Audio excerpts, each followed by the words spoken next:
So that is anything else, Vasanthi, you want to add? Hello? Sir, I think we covered everything, sir. Okay. Yeah, thank you, sir. So I'll go for the presentation. Hope everyone is able to see. Yes, sir. Yes, sir. Okay. This is a presentation which is available in YouTube thanks to Kamachi for uploading it almost 1 year back. But I have added a few slides little later. So the initial part I will go a little faster. So for the some of you might have even seen it in the YouTube. So the definition of CKD is a common question they may ask you. It is defined as a GFR of less than 60 ml per minute in a 1.73 square meter for 3 months or more, irrespective of the cause. That is the definition. Or a kidney damage leading to a decrease in GFR, and everything should be more than 3 months. If it is less than 3 months, I mean, it is called acute kidney injury. It is not called a chronic kidney disease. So you have to know the duration. Time duration is very important. The damage may be manifested as abnormal composition of blood and urine, or changes in the radiological imaging or histology of the kidney. Sometimes they do a renal biopsy also. So the stages, all of you know what is the GFR level. So it is staged only on GFR level. So more than 90 is supposed to be stage 1.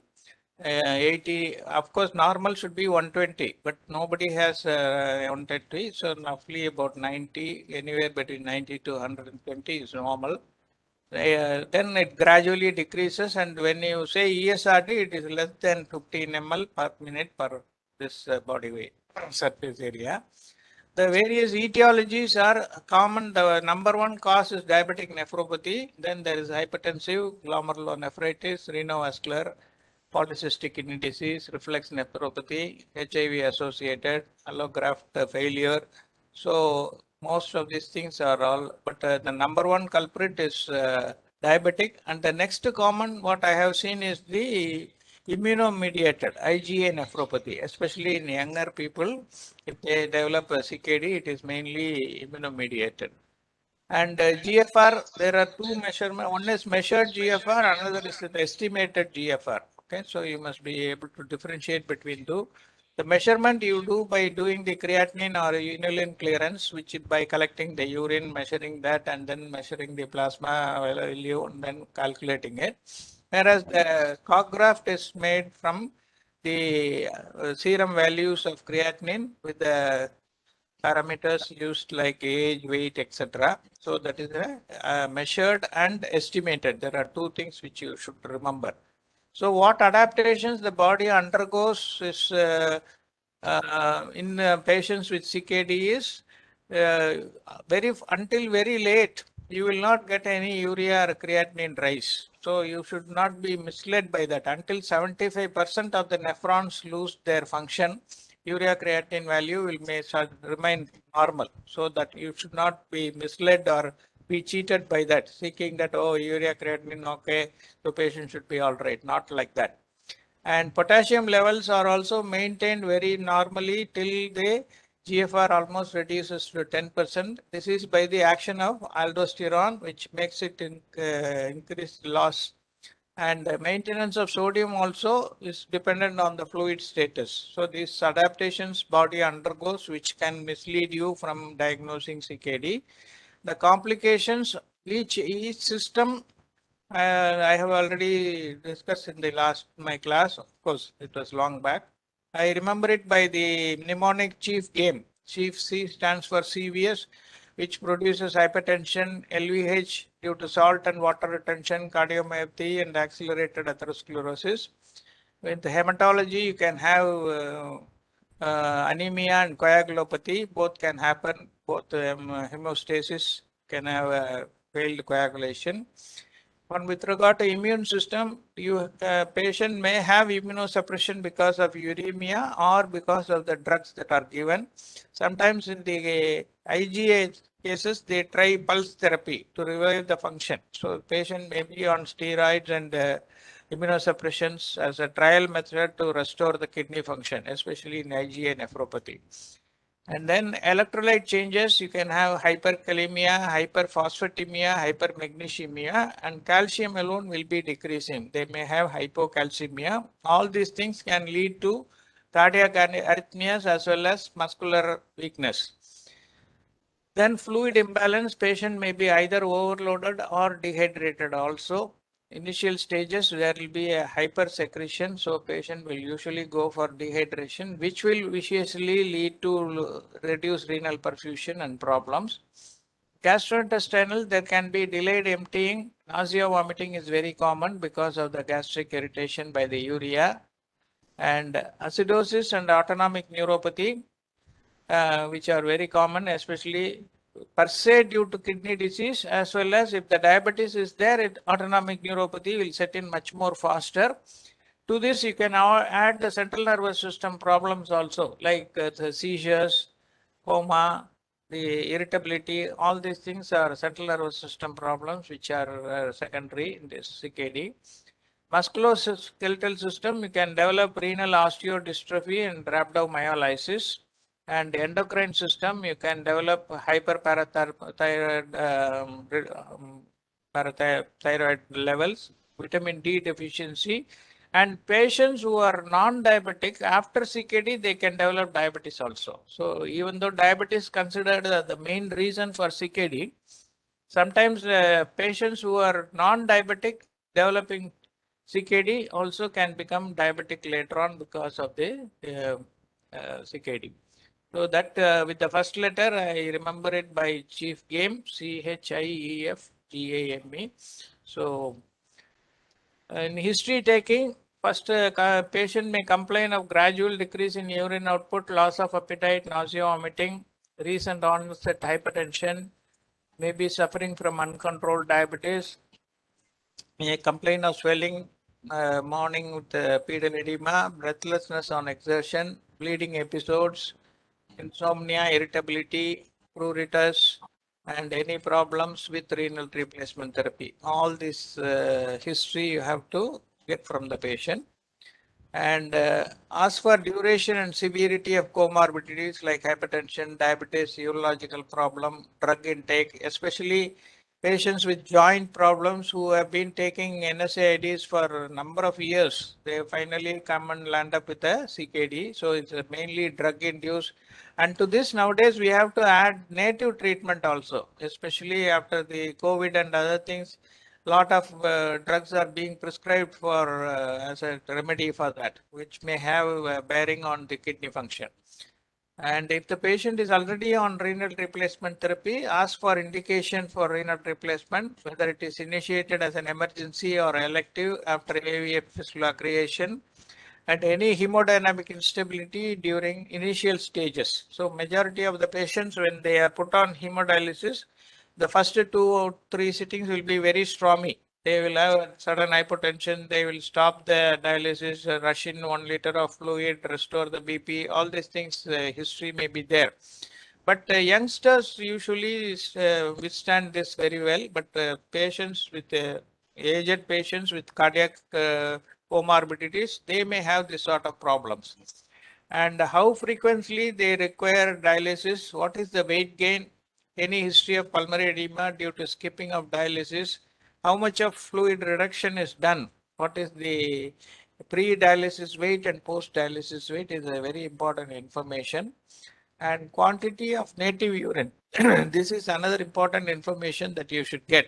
Some patients, even with an established CKD, may have a urine output of 1.5 liters per day. So they never go in for pulmonary edema or fluid overload. They are able to excrete the water content. But if you measure the specific gravity, it will be like a pure water. But the other contents may not be there. So those patients you can consider as a blessing for you, because you can give fluids freely on the table also. They will not have any problem. But the problem in them will be judging whether it is a native urine or the new kidney urine in the post-transplant state. That will be a headache for your nephrologist. So they have to take a call on that in replacing the fluid. Now coming to the general examination, look at the eyelid, facial edema, pedal edema, anemia, scratch marks and vitals. and go for CVS, look for heart size in X-ray and clinical examination to rule out pericarditis or myopathy, whether they are in failure, and respiratory rate, lung signs due to fluid excess in respiratory system. Abdomen, look for renal swelling. Sometimes they may have a perinephric abscess or a polycystic kidney, as I told you, or it may be an enlarged bladder because of prostate in the male, or some obstruction or any free fluid. CNS, say check for sensation and motor examination for neuropathy, and AVF fistula site, functional status, and presence of any gigantism, Rui, thrill, all these things should be palpated. CBC, look for anemia, infection, and platelet function. Renal function test, urea creatinine ratio, urine microscopy for albumin or overt albuminuria, culture and sensitivity to rule out any infection. X-ray chest, look for, of course, cardiomegaly and fluid in the lungs. EKG, there may be LVH, hyperkalemic features, or silent MI may be there, especially in diabetic patients. Echo, cardiac function, size, pulmonary pressure, pericardial fluid. USG, abdomen, renal parenchymal appearance, bladder size, and prostate in male. And serum electrolytes, all these things you have to. What is this suddenly coming here?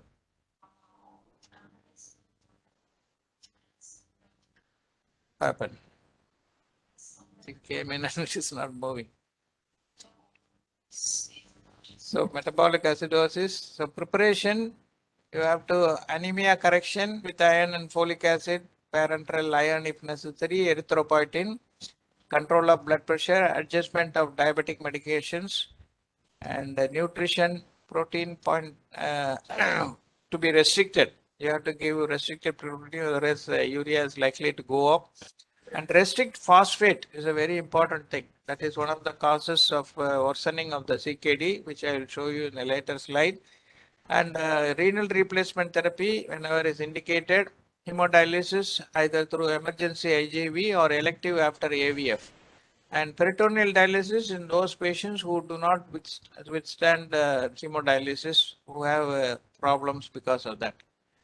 The anesthetic management, you have to have preoperative orders, NPO for 6 hours, and hemodialysis to be done 24 hours prior, serum potassium to be checked, continue antibiotics, antihypertensives, except ACE and ARPs, skip oral hypoglycemic agents, aspiration prophylaxis, anxiolytics, immunosuppressives. These are all the things that you have to give. Intraoperative, avoid all drugs eliminated renally. So there is a change in pharmacodynamics with increase in volume of distribution, decreased protein binding. So induction agent of choice can be propofol, thipentone, or etomidate. Saxa if the potassium is less than 5.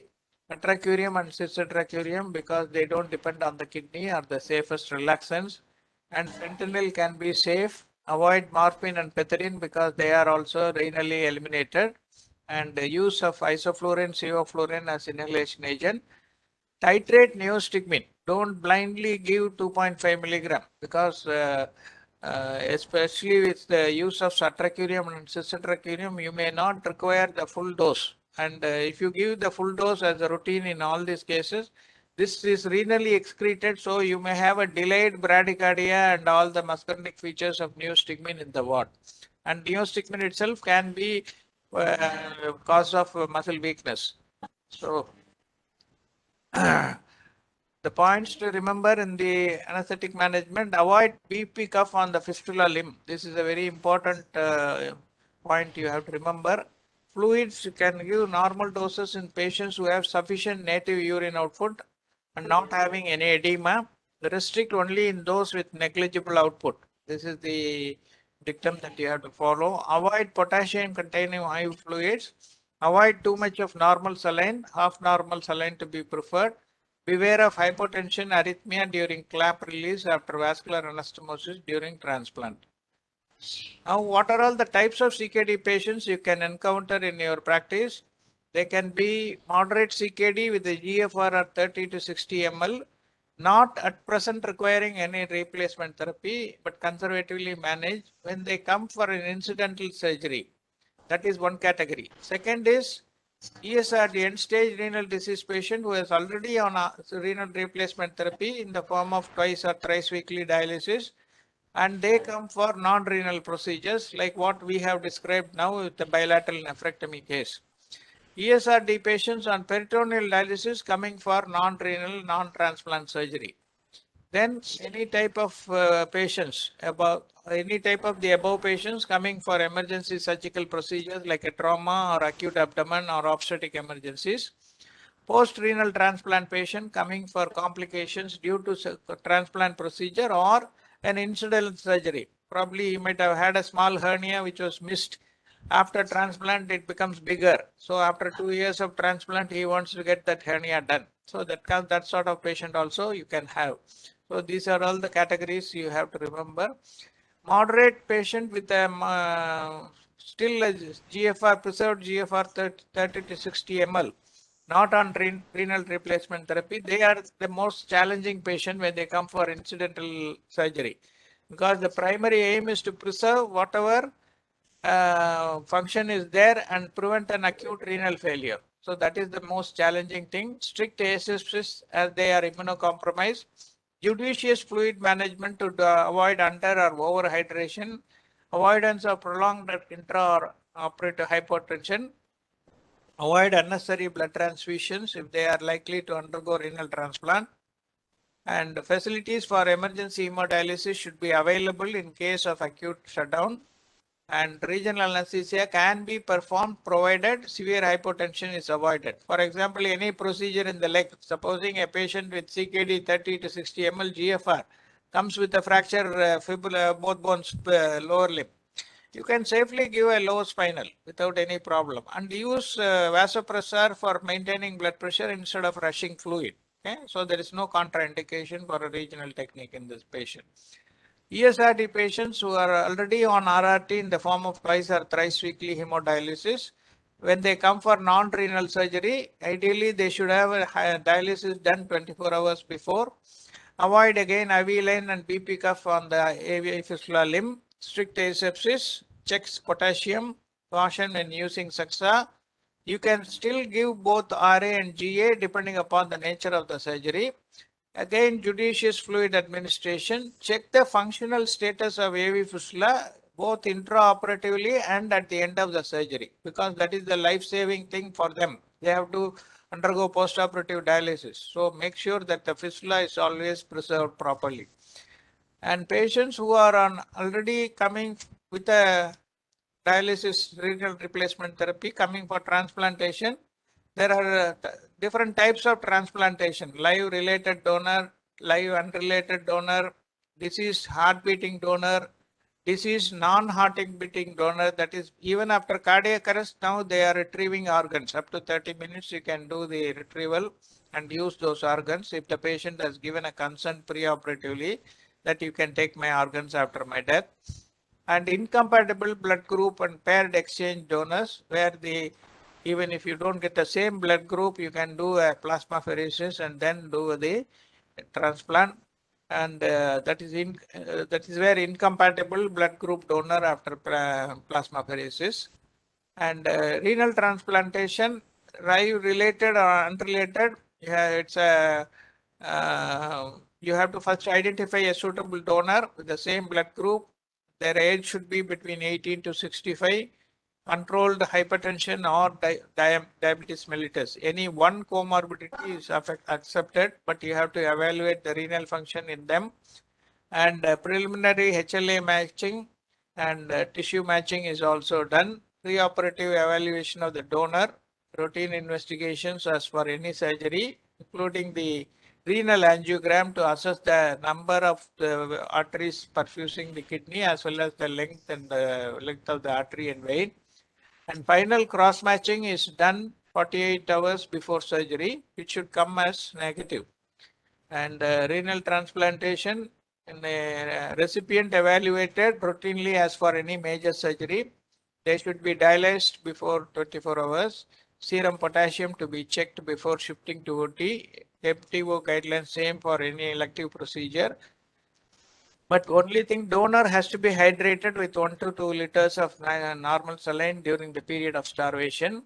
And preoperative night sedation can be given for both the donor and recipient with alprazolam. Aspiration prophylaxis for recipient is very important, but avoid ranitidine in them. And continuing with that, you need a twin operating theater with the interconnection door or donor anesthetic management, routine GA with all precautions, because it has to be done on the kidney position, the lateral position with the kidney bridge raised. It is uncomfortable to do it under regional, so always it is GA. And adequate hydration to maintain urine output more than 1 ml per hour in the donor. And mannitol 0.25 gram per kg to be started before the surgeon starts the pedicle, that is identifying the artery and vein. Always avoid hypotension in the donor and maintain normal ABG. And graft preservation, form ischemia time is from the time the donor vessels are clamped till the preservative flushing is started. That is called the warm ischemia time. It should be between the maximum 5 minutes time. It should start perfusion. And cold ischemia, from the time the cold preservative flush is started till the anastomosis in the recipient is completed and reperfusion occurs. It can be 20 minutes in live donor surgery, or it can be the 3 days, 4 days in a deceased donor, because that will be kept in perfusion, and then the anastomosis will be done only after the suitable recipient is identified. So cold ischemia time is very prolonged in deceased donor program since immediate transplant does not happen. And that is the reason why the kidney may not function on the table. The preservative fluid composition differs from center to center, but the basic fluid is the ringer lactate at 4 degree temperature centigrade. 20 ml of KCl is added, 30 ml of lignocaine, which should be preservative free. So xylacod is only added. Papaverine may be added for vasodilation.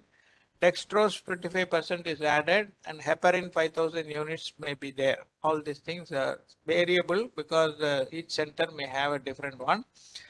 And the recipient management, it's a routine GA, as Dr. Vasanthi said. Some centers practice regional, but I'm not in favor of that. And no IV line or BP cuff on the AV fistula lump. All 5 basic monitors, SpO2, EKG, NIBP, ETCO2, temperature, plus neuromuscular monitor also will be very helpful in assessing the requirement of non-depolarizing muscle relaxant. Aseptic precautions is a must. Induction agent propofol, especially in patients who have very severe hypertension. With some patients may be treated with even 3 drugs because of severe hypertension, which is induced by the kidney disease. They all do well with propofol. And relaxant of choice is cisatracurium to avoid the histamine release. Analgesia, fentanyl, maintenance control ventilation with oxygen nitrous oxide and isoflurane or sevoflurane.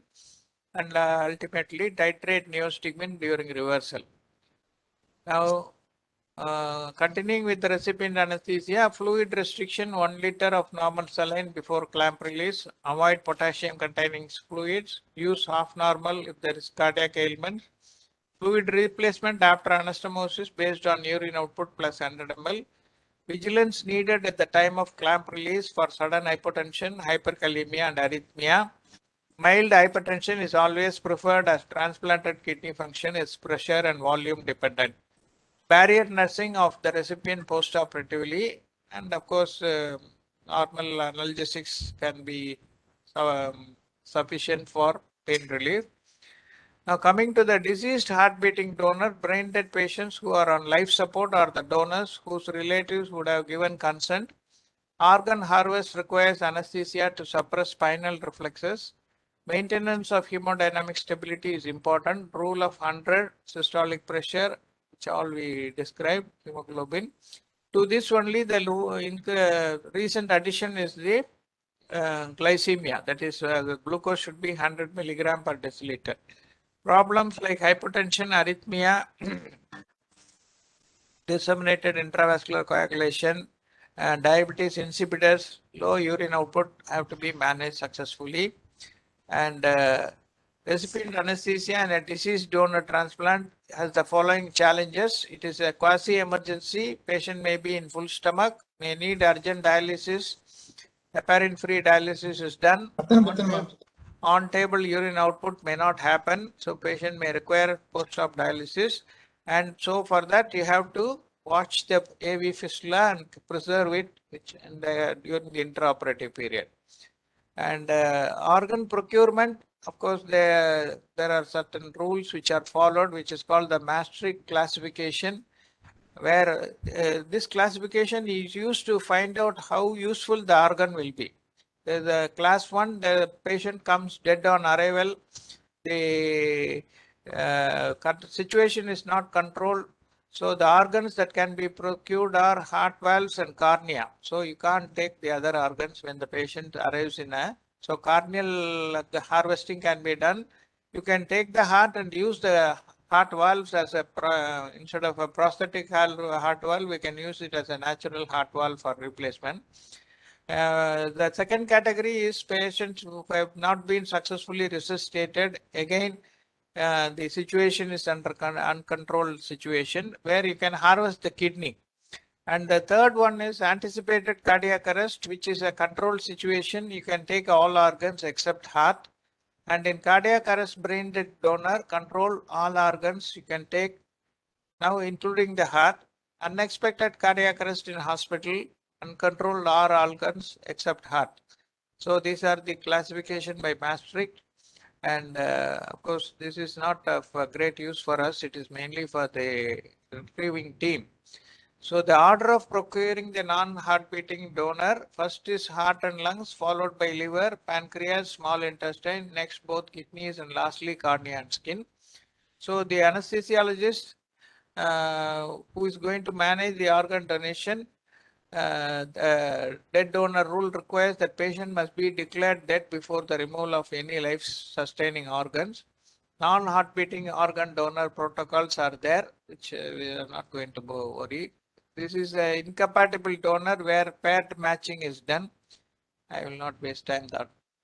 And plasmapheresis can be done for incompatible blood group. So you remove the antigen from that and then do the transplant. These are the people who did this. Patient on peritoneal indication dialysis, the indications are the patient who cannot tolerate hemodialysis with because of congestive cardiac failure or extensive vascular disease where AV fistula is not properly working after repeated attempts. And here the mechanism is peritoneum acts as a membrane to filter the solutes by diffusion. 3 to 4 cycles per day is needed. The peritoneal dialysis is classified as continuous peritoneal dialysis or cyclical peritoneal dialysis or automated peritoneal dialysis, which I will show in a different slide. So if the patient with the PD comes for renal transplant, check the efficacy of PD by assessing the fluid status, urea, creatinine, electrolyte. And PD dialysate fluid is always can cause hyperglycemia, so that may require insulin for correction that. And PD catheter may be removed during surgery, and hence facilities for emergency IJV hemodialysis should be available in case the graft does not work properly. All transplant, as usual, all strict asepsis must be followed. Now coming to emergency surgery, find out the severity of the corrective therapy, assess the efficacy of treatment and fluid status, assess the CVS from history and investigations.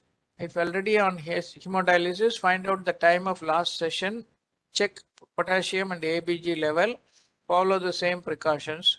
If time permits, optimize for heparin-free hemodialysis.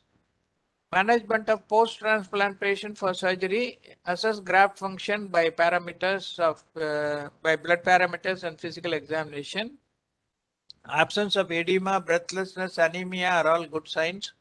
Immunosuppressive medication dosage should be known and continued if necessary if they are continuing on those. And strict asepsis is again important if they are on immunosuppressive agent. AV fistula usually gets closed when the graft is functioning well. So you may just see the scar and the tortuous veins, but the fluid thrill, the blood thrill may not be there. So strict asepsis is there, especially when you plan a GA, because postoperative pneumonia is a very important complication in patients who are immunosuppression. And these are all some of the allied topics the examiners may ask you: physiology of urine formation, countercurrent exchange, countercurrent multiplication, structure and function of nephron, endocrine functions of the kidney, pharmacology of diuretics, role of kidney in maintaining homeostasis, preservation of renal function in aortic cross clamping, acute kidney injury, all these things. And this is the normal picture to show the various levels of the renal function, renal physiology, and how the urine formation takes place, and the 4 steps: ultrafiltration, selective reabsorption, secretion, excretion. So here this is written as a small formula. Excretion is filtration minus reabsorption plus secretion. So like a mathematical formula, you can remember that and try to write the answer on that.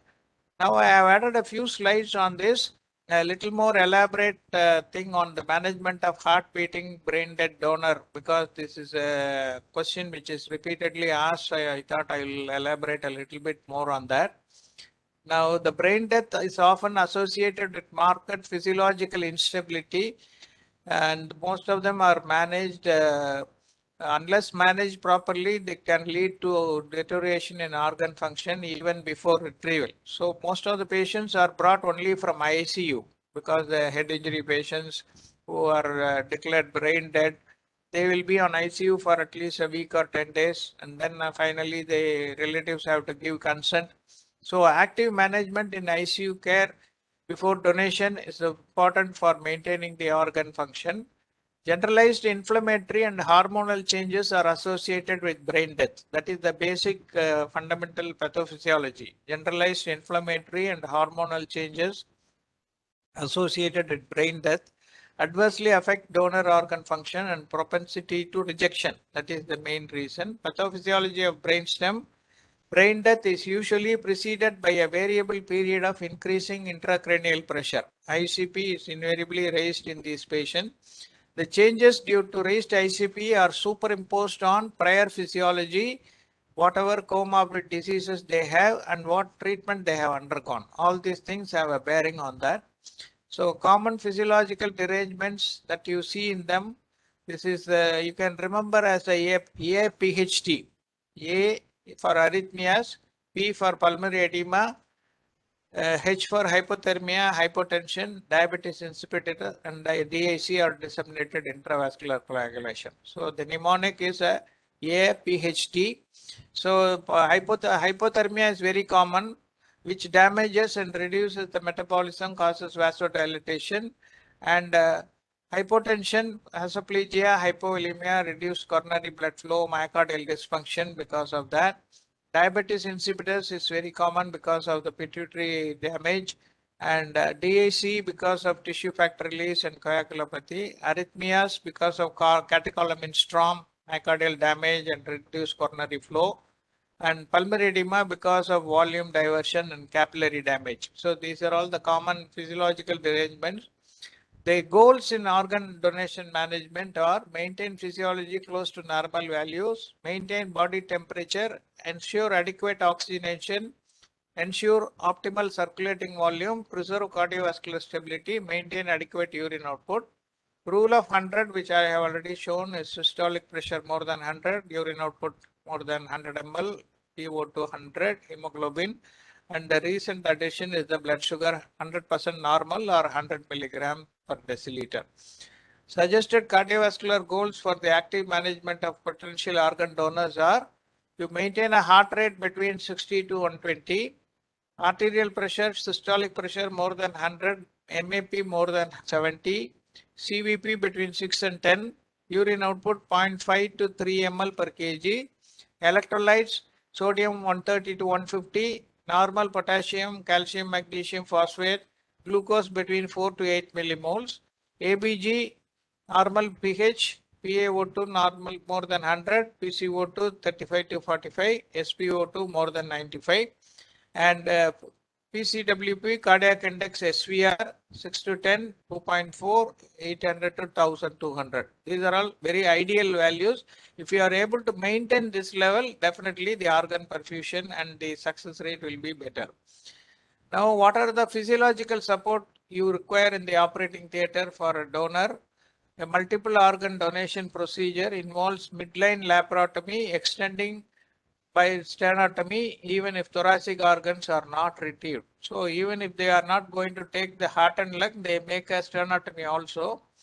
Maintaining stability during procedure allows unhurried removal of the organ without causing without unmanaged damaged condition.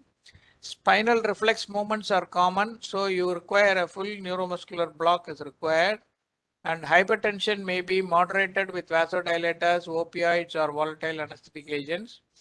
Volatile anesthetics may induce ischemic precondition in hepatic and cardiac surgery. So it may be advantageous to use volatile because the liver, especially if it is taken for as an organ for transplant, it may be providing the ischemic precondition.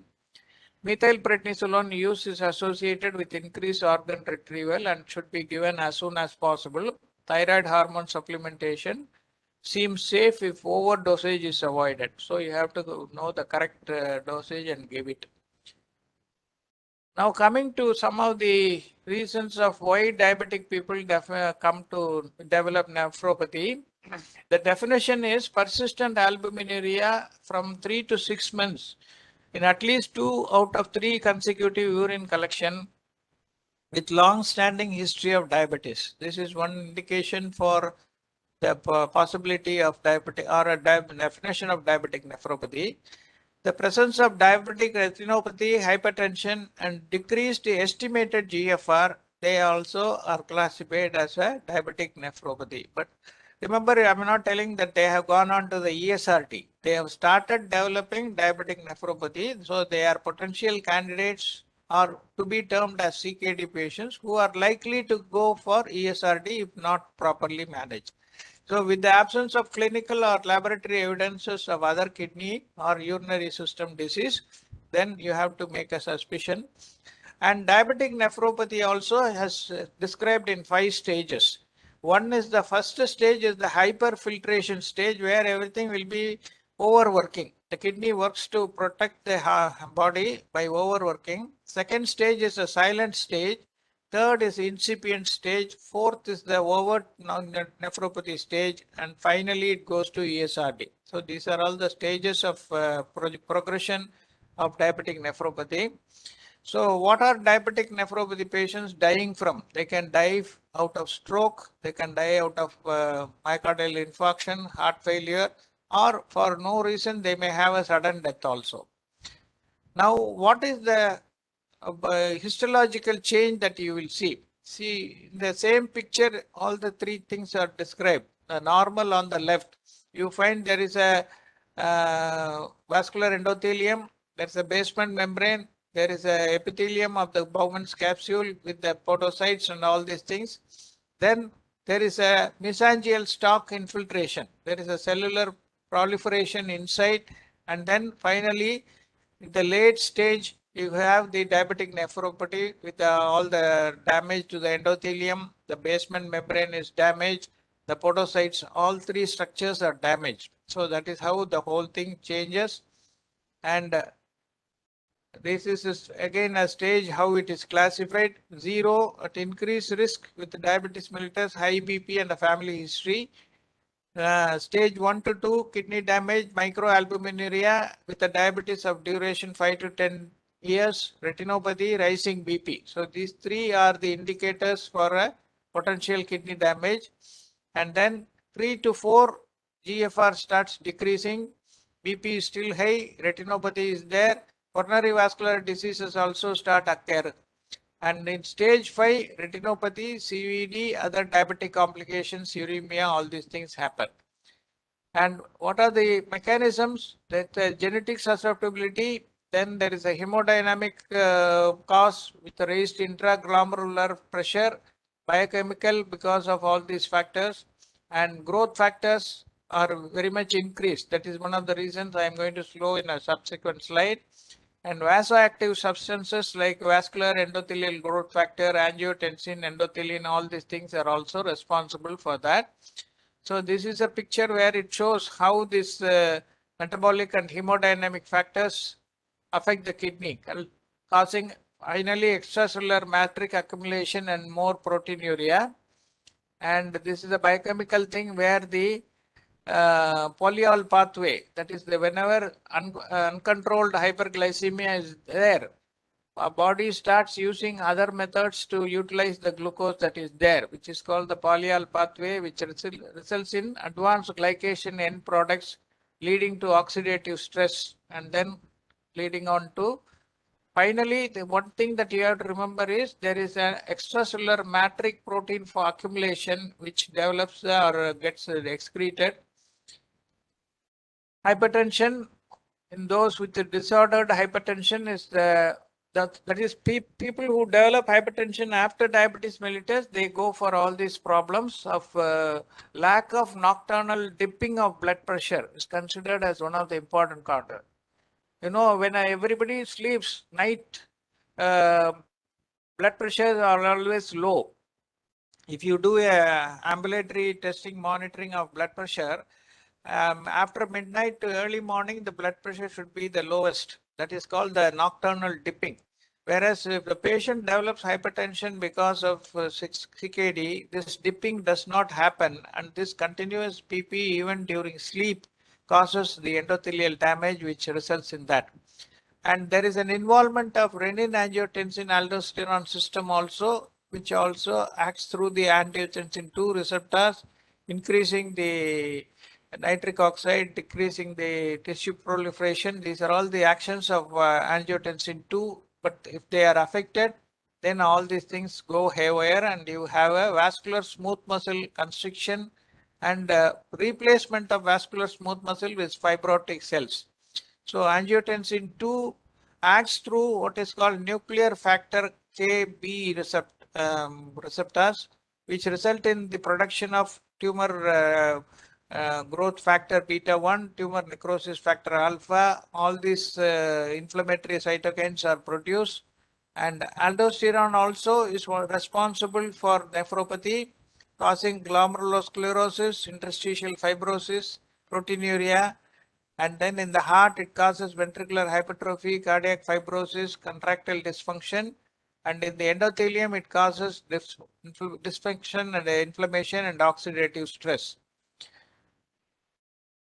Now, there is another thing which is involved is the protein kinase C, which is also responsible for diabetic nephropathy, causing hyperglycemia. So various mechanisms that are all doing that. And finally, you find there is an increase in collagen and fibrosis and pro-inflammatory gene expression, which causes vascular occlusion and blood flow abnormalities also happen. So all these things lead to the, and transforming growth factor B also causes this problem. So the final change that happens is summarized here. CKD, inflammation, clotho gene. I'm going to talk about a little bit now.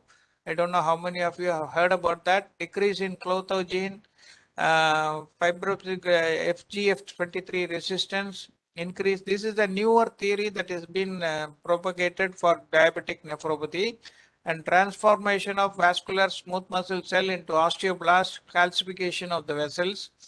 And clotho is a new protein that has been identified, which is responsible for control of hyperphosphatemia, angiotensin 2 blockade, vitamin D repletion. Now, this clotho is a aging protein. It is otherwise also called an aging protein. When it is present in normal, if there is an acute insult, what happens is it is the common things that happen is apoptosis, necrosis, and detachment. but normal healing takes place and things come back to normal. But when this deficiency is there, it causes fibrotic repair and then goes on to lead to a chronic state of damage. So recovery and continued damage depend on the presence of adequate protein, which is the newer theory that has come in.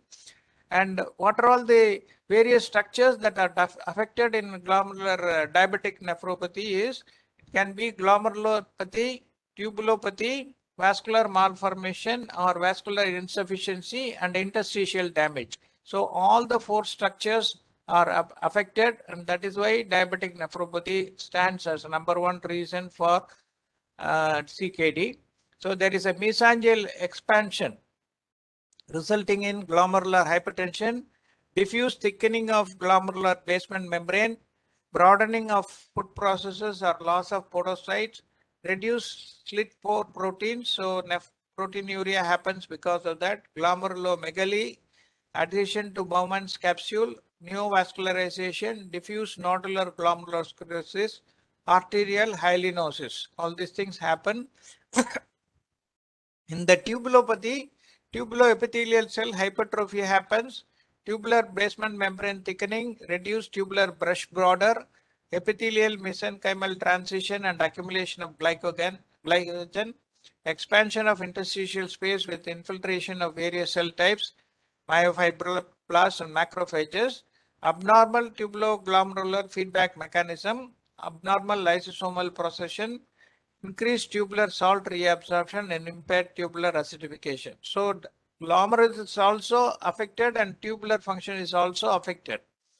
And how do you assess the renal function? Urinary albumin creatinine ratio, it can be on a spot sample or a 24-hour urine protein.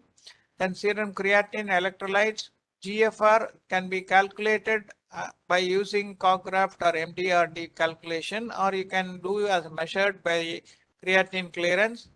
Renal ultrasound and Doppler, serum creatinine level should be measured and creatinine clearance estimated annually in those patients with diabetes without albuminuria, and at least every 6 months in those with albuminuria. So if you detect microalbumin, you must start doing creatinine clearance at least once in 6 months. And the primary prevention, tight blood control of glucose with less than 7.5% HbA1c on insulin, less than 6.5 and for those not on insulin, and tight blood pressure control. Some controversy about the absence of smoking and statin therapy. Targets for incipient and over diabetic nephropathy. Parameter, lower BP should be less than 130/80. Block renin-angiotensin aldosterone by ACE or ARB to maximum tolerated level. Improve HbA1c to less than 6.5. Lower LDL cholesterol to less than 100. Anemia management is very important. You have to keep the hemoglobin between 11 and 12. Endothelial protection by aspirin, smoking cessation. These are all the things that can be done to prevent progression of diabetic nephropathy. Some newer therapies are inhibitors of these growth factors and vasopeptides, and pirfenidone, which is an antifibrotic agent. Some of the physicians have been using this in our COVID times also to prevent the fibrosis of the lung. And sulodexide, an agent postulated to restore glomerular change, histone deacetylase inhibitors, raloxifene, and a selective estrogen receptor. These are all tried for preventing the progression of diabetic nephropathy. Now coming to this newer thing which I learned only yesterday after going through some articles, the biological role of anti-aging protein Klotho is supposed to be one of the important newer things that have been included. Klotho is an anti-aging single-pass membrane protein predominantly produced with the shedding of the amino terminal extracellular domain into the systemic circulation.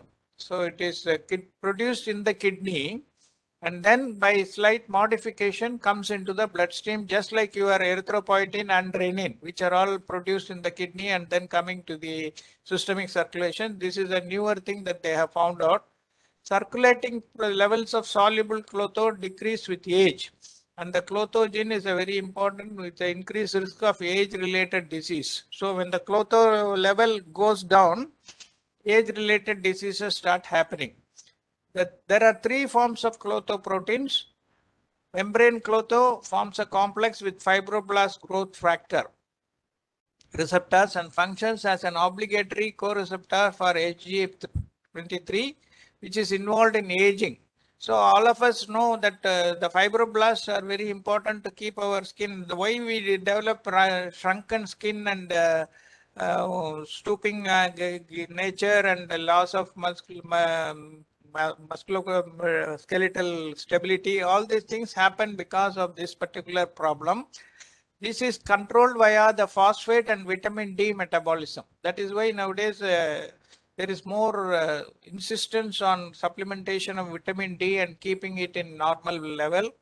Then there is a secreted clotho which functions as a humoral factor with pleiotropic activities including regulation of oxidative stress, growth factor signaling, ion hemostasis and organ protection. Then there is an intracellular form of clotho, suppresses inflammation, mediated cellular senescence and mineral metabolism. So there are three varieties of that with individual functions which ultimately, so it is like a kayakalpam. If it is present adequately in your blood, you will never become old. You can always be young. So that is in the ancient Greek mythology, the Moirai or three fates, which is called Clotho, Lechis and Atropos, were the daughters of Zeus and Themis, and they determined the duration of life. It was believed that Clotho spins the thread of life and Lechis determines its length and Atropos cuts it. The Clotho gene is named after the Moira who spins the thread of life. So Clotho in human aging and diseases, polymorphisms of Clotho are correlated with lifespan, coronary artery disease, atherosclerosis, osteoporosis in humans. Clotho is also associated with severe calcinosis and stroke. So clotho deficiency is involved in acute and chronic diseases, cancers and salt-sensitive hypertension. The serum level of clotho decreases with aging in humans. However, this is where the caveat comes. The biological function of clotho and the way in which clotho deficiency contributes to age-related diseases remains elusive. So this is in a still experimental or investigative stage, but there are evidences to show that it is going to be a very major factor in future. So this is the picture of the three fates described in the Greek mythology, Clotho, Lechis and Atropos. So Clotho is the spinner. You can see they are spinning the thread, and Lechis is the allotter. So it allots the spin, and Atropos is the unturnable metaphor for death. It cuts the lifeline. So production, maintenance, cutting. So this gave me a small idea to think about this. See, Brahma is the creator, Vishnu is the preserver, Shiva is the destroyer. So we have equivalent mythological proof that these things are available in our literature also from time immemorial. And coming to the renal replacement therapy, sometimes it is asked to us no full question or a short note question in the theory paper. So I thought I will add a few things.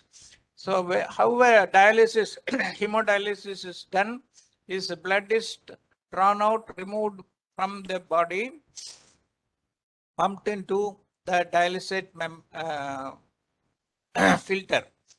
And it is heparinized by adding heparin, and if necessary fluid also can be added, and there is a monitor to measure the inward flow. Then it goes into the dialyzer, and there is a dialysate fluid which is sent through one and then comes out through that. Why this is called as an artificial kidney? This dialysis filter is sometimes called as an artificial kidney. Can anyone answer that? because the counter current mechanism which is there in the normal kidney is being done here. So if the blood goes in this direction, the dialysate fluid goes in the opposite direction. So the same mechanism what is happening in our kidney is being utilized here. So probably that is the reason why we call it as an artificial kidney. So after purification, the blood is pumped back into the patient after detecting that there is no air bubble or air trap, and the venous pressure is also monitored. So if there is any block or anything, these pressure monitors will give an alarm. And so this is the basic circuit diagram of your hemodialysis machine. Now this is the structure of a basic filter.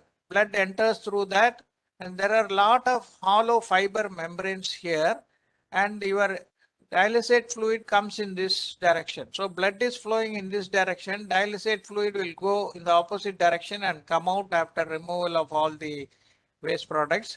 And this fiber has got small tubes like this. Almost imagine a lot of straws fitted, the straw which we use for drinking cool drinks. They are all fitted like that, and the dialysis fluid goes in the one direction and the blood comes through these small tubes in the opposite direction. So you have a lot of surface area for absorption, and the difference between hemodialysis and hemofiltration.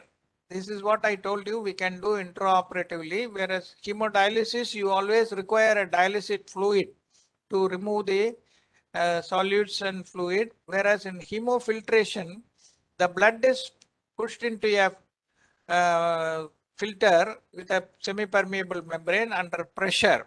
And what happens, water and solutes, first the water, excess water will go, and it will take the solutes by convection into the hollow area, and the negative pressure will suck out the filtered fluid.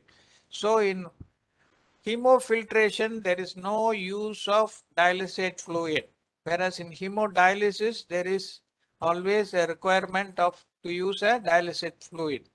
So here there's another picture which shows this is the hemodialysis.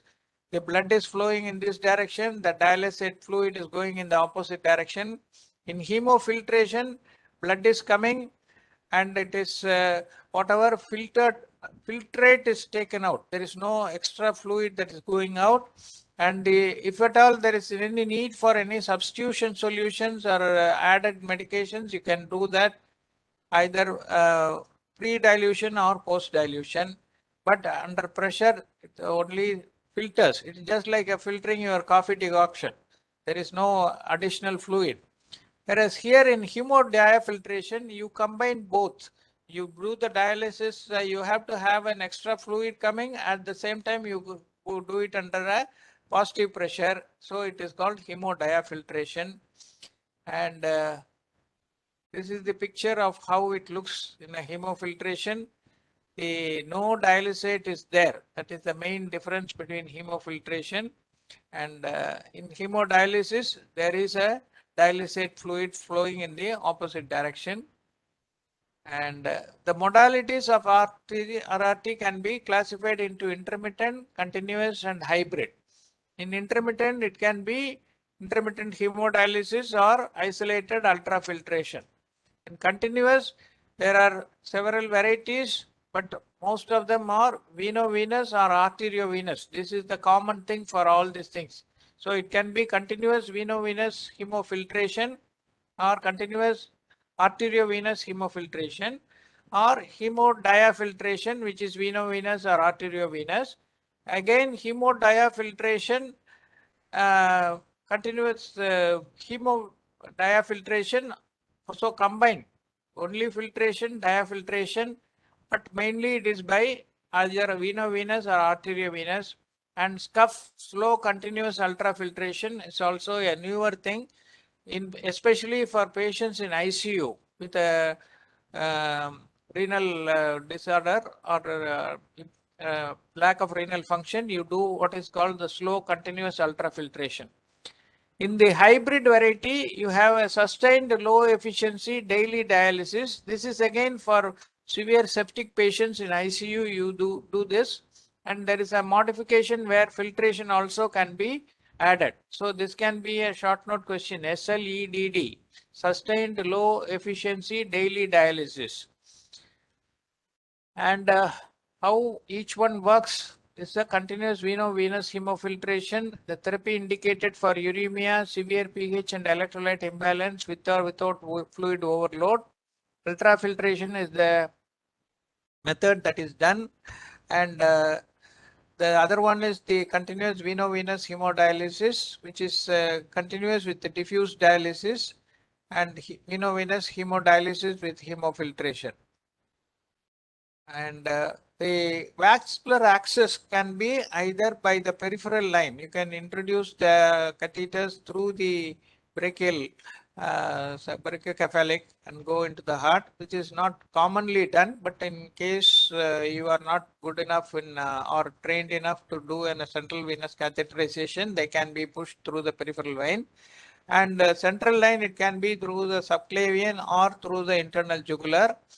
And if you keep it permanently, this is called a perm cath, where you introduce it either through the jugular or through the subclavian, and there is a small cuff which prevents it from coming out. So if you want to do a long term, they say perm cath can dialyze the patient. You can use it for dialysis for up to 6 months without any problem. Whereas IJV, you can hardly use it for less than a month, because the chances of vascular complications or infection or thrombosis are very high, whereas perm cath can be used up to 6 months, which can be introduced by one of the central vessels.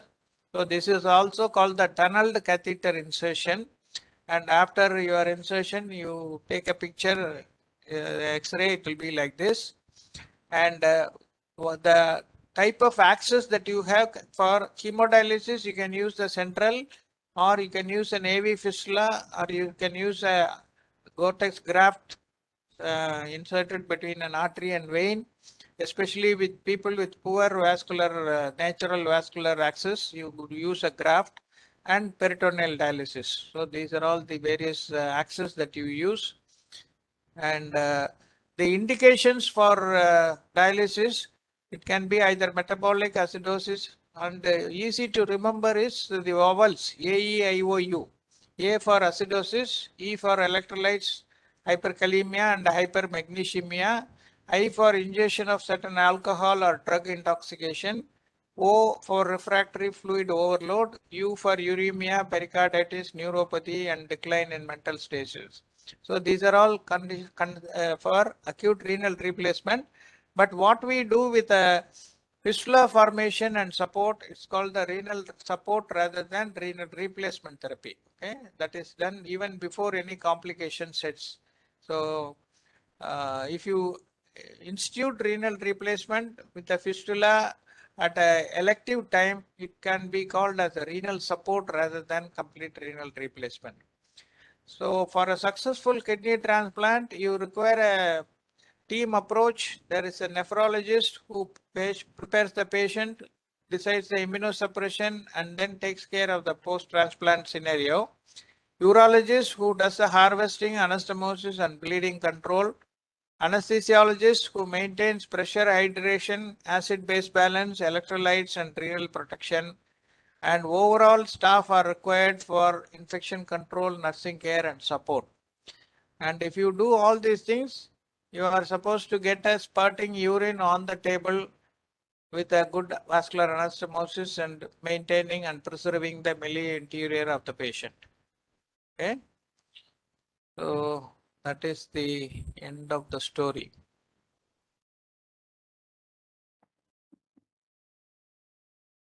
Okay.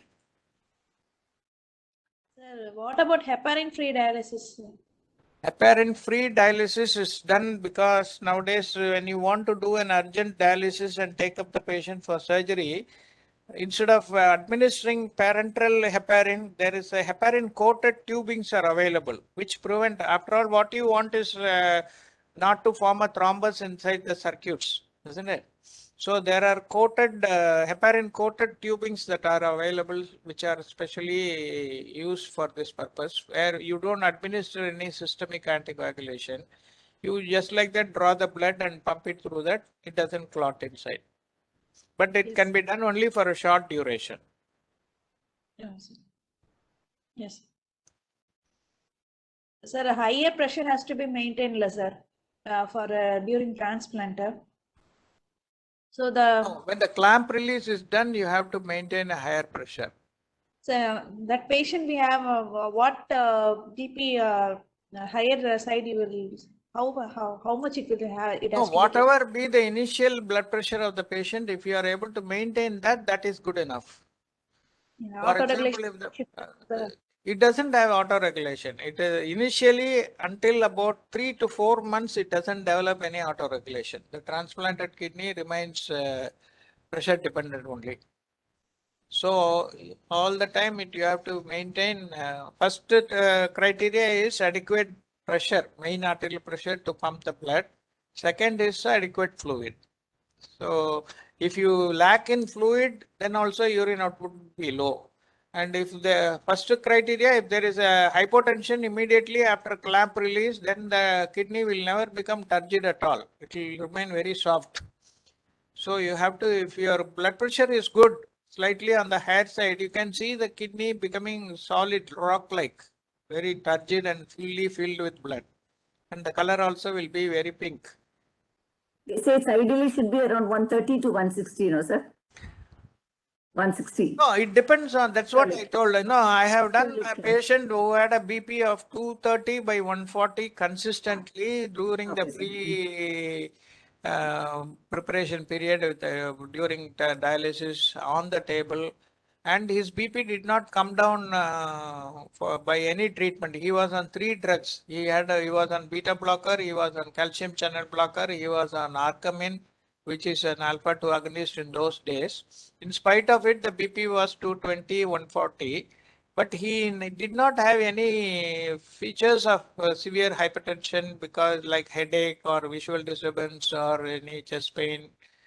Nothing was there. So I thought it is the natural BP for that man and took up that patient, and it immediately went on very well, and 10 days after transplant only his BP became 130/80. So then what such, monitor will be useful in such cases to monitor the 24 hours maximum and the minimum BP range? no, whatever you do, that blood pressure, it has been persistently high, whether you do Holter or not, what are you going to achieve? There's a If maximum BP and the minimum BP for that particular patient. It will be helpful. Yeah, that is if you are going to take up that patient who has complications because of BP, like LVH or other problem, then it is the ideal. What is described by Chris Roberts is to play the BP between the maximum and the minimum. That can be achieved by Holter, but in a CKD patient who has a very high BP, I don't think it is of any. Holter is not a really required one. Yes. A patient, suppose a patient of CKD has come for a lower limb surgery, and so, sir, what do you suggest? Should we go for spinal or should we go for if he has Sir, got if we no go for coagulopathy issues, if he has been on CKD, that's why I told you 2 categories of patients are there in CKD. One is not on renal replacement therapy with a GFR of 30 to 60 with a normal urine output.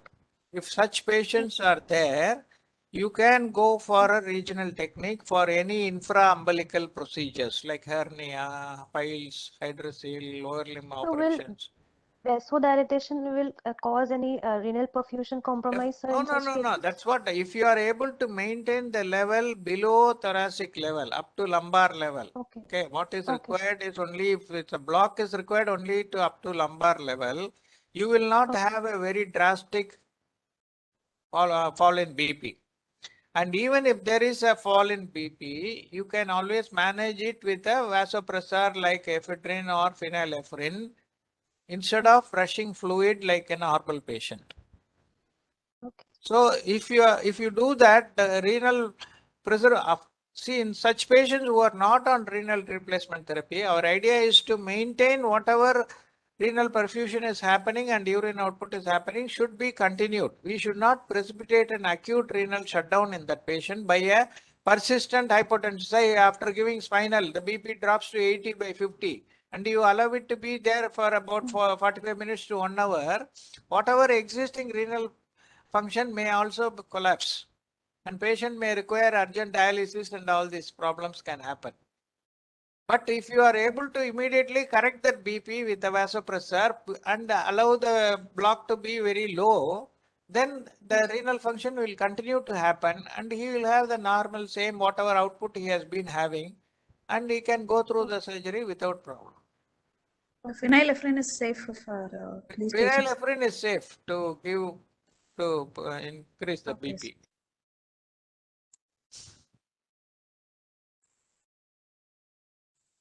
Any other questions? So any specific precaution for patient with post-renal transplant, sir? Specific precaution is if first find out whether they are on immunosuppression or not, because some patients who come with a very close related donor, like father giving to son or mother giving to daughter or sister giving to brother, what happens is after a few years or say a couple of years, they can afford to stop the immunosuppression because their matching is so good, tissue matching is good. Rejection chances are very, very low. So they can afford to stop the immunosuppression. Then all you have to do is assess the renal function, their urea creatinine level, their overall well-being, whether they are not going in for any anemia or anything. And if their urine output is normal, whether their BP is under control, whether the cardiovascular status is okay, then treat them like a normal patient. On the contrary, if the patient is still continuing immunosuppressive agents because it is an unrelated donor or the matching has been little not up to what is called the full house match, then you have to take all the precautions for preventing any infection, especially if you give GA. Your sterility should be very good. Your laryngoscope should be properly sterilized and your ET tube should not touch anywhere when you do a intubation. And your circuit should be fresh. You should not use the same breathing circuits which you have used for 2-3 cases. And fresh soda lime should be there, which are all likely to spread any infection into the lung. Postoperative pneumonia is a very, very important complication that can happen in the presence of, we may be practicing all hand washing and other sterilization by painting the patient and all that. But lung pneumonia is a very important complication which can be caused by us by not taking care of these small things. So that is a very important thing and the proper antibiotic cover should be given. So immunosuppression patients, asepsis is the most important thing. And of course, if you keep the volume and pressure properly, the graft function also will be well preserved. So after a few years of transplant, you will be like a normal patient only without any problems. So except for asepsis, you don't have to worry much about that. Thank you, sir. Welcome. Thank you, sir. Thank you so much. Okay. There's no question in the chat box, sir. So if there are no further questions from students, can we sign off today's meeting, sir? Yeah, sure. Thank you. Okay, sir. Next week, we are requesting you to have a class on liver disease, sir, DCLD. Okay, right. And I requested Dr. Selvamani from Professor Selvamani from Balaji Hospital to give one student to present a theory answer for hepatitis B virus and anesthesia. And our Dr. Rajesh Kumar from RH Karamur, he will present a case posted for hepatectomy. Okay. Okay, sir. Thank you, sir. Thank you, sir. Thank you. Good night. Good night, students. Good Thank you. night.